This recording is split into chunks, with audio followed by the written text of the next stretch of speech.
Monsieur Jean Charest.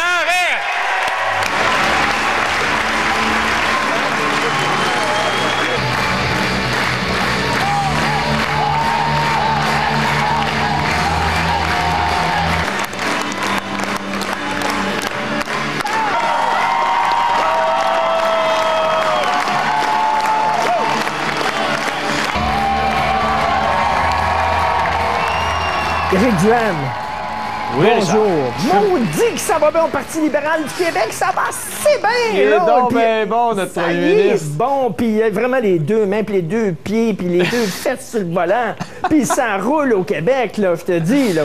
Ouh, écoute, il y a du monde en fin de semaine qui était d'une bulle rouge, puis c'est vrai. Coudonc, qu'est-ce qu'ils ont mis dans le jello, là-bas, là? Je sais pas ce qui s'est passé, mais écoutez, Jean Charest a quand même eu l'air un peu fou, puis ses ministres encore plus, je pense, parce qu'il faut comprendre que la fin de semaine a commencé par un discours de Jean Charest à 7h30 vendredi soir, où il a fait un 180 sur la commission sur la corruption dans l'industrie de la construction, en disant que finalement, il allait laisser le soin à la juge Charbonneau de décider si oui ou non les gens vont pouvoir être obligés de témoigner ou pas. Ben là, il faut récapituler, Éric, parce que je pense que c'est le 4e tour là, OK. On n'avait pas besoin d'enquête, il fallait laisser les policiers faire leur travail. Ça, c'est la ligne qui a tenu pendant 2 ans. Mercredi passé, changement de cap, on annonce qu'on va créer une commission, mais pas en vertu de la loi sur les commissions d'enquête au Québec. On a créé un super mandat où ce qu'on va faire, on va demander aux bandits que ça leur tente de venir témoigner, puis les autres, on va leur dire restez chez vous, puis vous n'avez pas besoin, on vous écœurera pas. 3e changement, vendredi, il dit finalement, on va les obliger à venir témoigner. Puis on va... En fait, on les obligera pas. On va laisser le soin à Mme Charbonneau, celle qu'on a nommée à la présidence de cette commission-là, de décider si oui ou non ils sont obligés de témoigner. Et dimanche, 4, là, on leur dit, bien finalement, si elle veut respecter la loi sur les commissions d'enquête, elle aura juste à nous le dire, puis on va le faire aussi. Fait que là, on est rendu à 480 degrés. Là, je sais plus dans quelle direction ce qu'on s'en va. Ça sent l'improvisation à plein nez. Et finalement, plutôt que nous donner une commission au compte-gouttes, qui aurait dû donner The Real Thing tout de suite. La vraie commission, parce qu'ils s'acheminent vers ça, là. Mais oui, là, finalement, on va réussir à avoir la commission que tout le monde réclame au Québec depuis plus de 2 ans. Pourquoi il ne l'a pas fait la première fois? C'est comme s'il avait ouvert la porte un petit peu. Mais là, le vent s'est engouffré dans la porte, puis la porte a volé en éclats. La porte, il a passé par-dessus la tête, puis puis là, il se ramasse avec une commission. Le train est parti. Il est tout nu, il n'y a plus de porte, il n'y a plus rien. Et ceux qui ont eu l'air le plus fou là-dedans, c'est même pas lui, c'est ses ministres. À commencer par le ministre de la Justice, Jean-Marc Fournier, qui, une demi-heure avant le discours de Jean Charest, était avec des journalistes au Congrès libéral pour leur dire que ça se pouvait pas, qu'on ne pouvait pas obliger les témoins à venir, que ça allait bousiller les enquêtes policières en cours. Une demi-heure plus tard, son chef était sur le stage en train de dire exactement le contraire. Alors, c'est assez hallucinant. Puis toi-même, je pense que tu as vécu une expérience un peu bizarre. D'ailleurs, je te félicite pour ta prestation brillante hier soir à Tout le monde en parle. Mais de voir un ministre, c'est assez hallucinant. Là, on regarde un ministre le dimanche soir qui dit exactement le contraire de ce que son chef nous a dit tout le week-end, parce que ça a été enregistré avant. L'enregistrement, Tout le monde en parle, est le jeudi soir. Et le jeudi soir, le ministre Moreau disait, on a parlé à tout le monde dans le milieu de la justice. Tout le monde nous appuie. On a l'appui de tout le monde avec son honneur un peu arrogant. Et finalement, le lendemain, on apprenait que le barreau du Québec était contre sa commission. Mais oui. Et là, après ça, c'était la cour supérieure qui était contre, les juges de la Cour supérieure, et tout le monde était contre. Et finalement, l'entrevue diffusée dimanche n'avait plus rien à voir avec...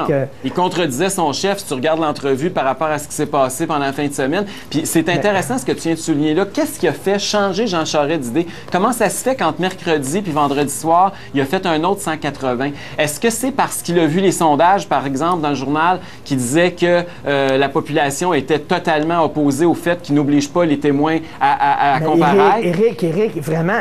C'était une surprise pour lui. C'est sûr que les gens étaient pour être contre. Il pensait qu'on allait avaler ça. Vraiment qu'on allait avaler les couleuvres qu'il nous avait présentées? Il a sous-estimé l'intelligence du monde. Est-ce que c'est la sortie du barreau? Est-ce qu'il s'attendait à ce que le barreau manigance un peu puis sorte de façon un peu plus nuancée puis qu'il puisse interpréter ça comme un appui alors que c'est pas ça qui est arrivé? Est-ce qu'en arrière des rideaux, parce qu'il y a eu des rumeurs qui ont circulé puis le ministre Raymond Bachand a nié la rumeur en fin de semaine à l'effet que lui-même avait fait des pressions et des menaces pour que Jean Charest change de son fusil d'épaule?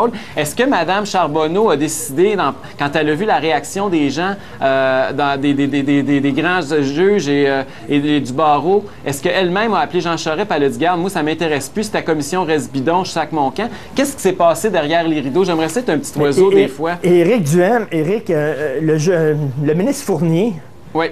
Quand tu te fais contredire par ton boss une demi-heure après être allé au bat pour ton parti, il me semble que tu as le goût de sacrer le camp. Ben là, je sais pas. Avec lui, là, je dirais, bon, OK, ben j'ai plus rien à faire. Finalement, c'est pas moi qui est le ministre. Ben, bonjour. C'est pas un backbencher qui est en guerre contre Jean Charest. Là, on parle d'un de ses ministres de confiance, probablement un de ses plus proches collaborateurs, qui est revenu pour Jean Charest. Qu'une demi-heure avant qu'il fasse son discours, ça se peut-tu que Jean Charest savait pas ce qu'il allait dire au micro une demi-heure avant? Ou ça se peut-tu qu'il a juste oublié de le dire à Jean-Marc Fournier puis qu'il a accepté qu'il y ait de l'air fou pour que ça soit lui qui mange la claque à la gueule plutôt que le premier ministre? Écoute, c'est incroyable de fonctionner comme ça. C'est de l'improvisation totale au cours des derniers jours. Et là, ce qu'on voit, c'est un gros love fest autour de Jean Charest qui sentait fou, là. C'est incroyable. Qu'est-ce qu'on peut...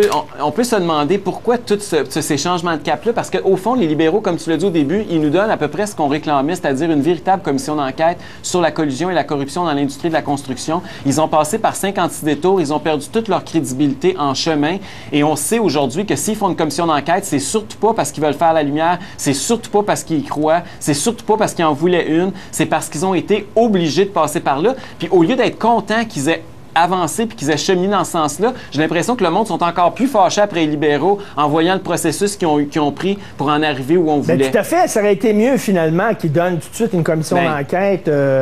avec les pleins pouvoirs dès le départ. Avec les pleins pouvoirs dès le début, plutôt que justement faire des 4 changements comme ça dans la même semaine. Ça a l'air complètement fou, là. Ce que ça fait, Richard, ultimement, c'est que ça décrédibilise le gouvernement et ça fait en sorte que, je pense, ce gouvernement-là n'a plus la légitimité pour gouverner. Parce que même dans les autres sujets, on se rend compte que il y a plus grand monde que ça lui tente d'aller au bat, le gouvernement, puis ça lui tente de les défendre. Ils n'ont pas envie de faire des Jean-Marc Fournier 2, là. Donc, par exemple, en fin de semaine, il y a eu on en a parlé la semaine dernière, il y avait une proposition au Congrès des libéraux qui parlait d'abolir la moitié des budgets des commissions scolaires. Des gens comme moi, comme plein d'autres qui pensent qu'effectivement, il faut même abolir les commissions scolaires au Québec. On aurait dû applaudir et appuyer Lynn Beauchamp. Et on n'a pas envie d'embarquer là-dedans. Les libéraux ont reculé aussi. Le placement syndical, on vient d'en parler. La commission parlementaire s'ouvre aujourd'hui à l'Assemblée nationale. Il y a bien des voix au Québec qui devraient normalement appuyer de façon beaucoup plus forte le gouvernement libéral, mais qui, là, on n'ose pas trop parce que ce gouvernement-là n'a plus la légitimité de gouverner. Même s'il fait quelques bons coups, comme le placement syndical, comme les commissions scolaires. Est-ce que c'est moi, Éric, où il me semble que le PQ, on les entend plus beaucoup?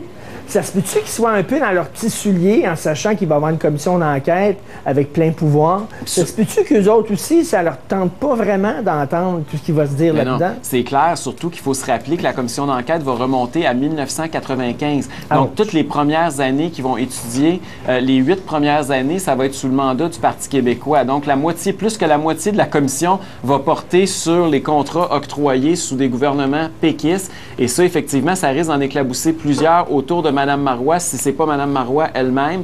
Donc, c'est clair que les péquistes sont petits dans leurs souliers, déjà, qui ont des problèmes internes. Il n'y avait pas besoin de cette tuile-là du gouvernement qui va lui tomber sur la tête dans les prochaines semaines. Puis la commission risque de commencer de façon chronologique. Donc, on risque, les premiers mois, ça risque de porter beaucoup sur ce qui s'est passé sur le Parti québécois. Donc, ça va être le Parti québécois qui va... c'est les squelettes péquistes qui vont sortir des placards, si je peux dire. Éric Duhem, pour revenir sur les chantiers de construction, là, c'est beaucoup de millions de dollars de perdus aujourd'hui. Est-ce qu'on ne devrait pas faire payer la FTQ pour ça? Mais écoutez, la avec loi... des amendes extrêmement fortes. La loi, malheureusement, prévoit seulement des amendes de 70 000 $ par jour.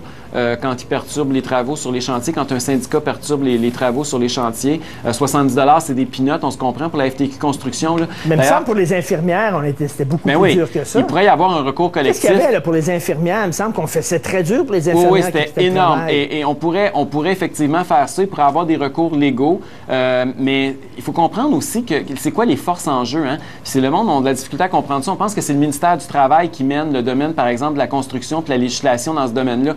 officiellement, oui, c'est vrai que c'est à l'Assemblée nationale que ça se passe, mais si tu regardes l'argent, là, la FTQ Construction puis l'International, l'autre gros syndicat qui contrôle 75-80 des travailleurs de la construction, ils ont des budgets 3 à 4 fois plus gros que le ministre du Travail. Fait que quand il arrive, le président de la FTQ Construction contre la ministre du Travail, les stéréos, là, bien, demandez-vous c'est qui le gros joueur. Il y en a un que son budget de l'organisation qu'il représente est 3 à 4 fois plus gros. Comprenez-vous qu'il y a un déséquilibre, puis qu'au Québec, quand on dit que c'est les syndicats qui mènent, là, on fabule pas, c'est même les chiffres parlent. Là. Ces gens-là représentent des monstres. On a créé des organisations, des monopoles qui monopolisent les travailleurs de la construction et qui font en sorte aujourd'hui qu'ils tiennent la ministre et le gouvernement pratiquement par les couilles. Bien, tout à fait. Ça ressemble à un racket de protection. Si tu ne me donnes pas ce que je veux, je vais aller t'intimider puis je vais aller perturber ton camp. Hey, le CHUM, il y a déjà assez de retard comme c'est là. On avait-tu besoin 1 ou 2 jours de plus de retard? Le fait que ces gens-là aussi, Richard, ne viennent pas parler aujourd'hui, c'est la belle preuve. Hein? Ils veulent pas convaincre l'opinion publique. Ils veulent pas se défendre puis justifier puis dire que leur système est bon. On les a vus un peu plus tôt dans l'émission. On les a invités à nous parler tout seuls, à faire un débat avec toi. Ils veulent rien savoir. Ils veulent rien savoir. Ils veulent intimider, ils veulent les gros bras ces chantiers. On va mettre le Québec à feu et à sang, ça c'est correct. Mais jamais on va expliquer et on va essayer de convaincre. Après ça, ça dénonce la dictature du gouvernement. Merci beaucoup, Éric Duhem. Merci, Richard.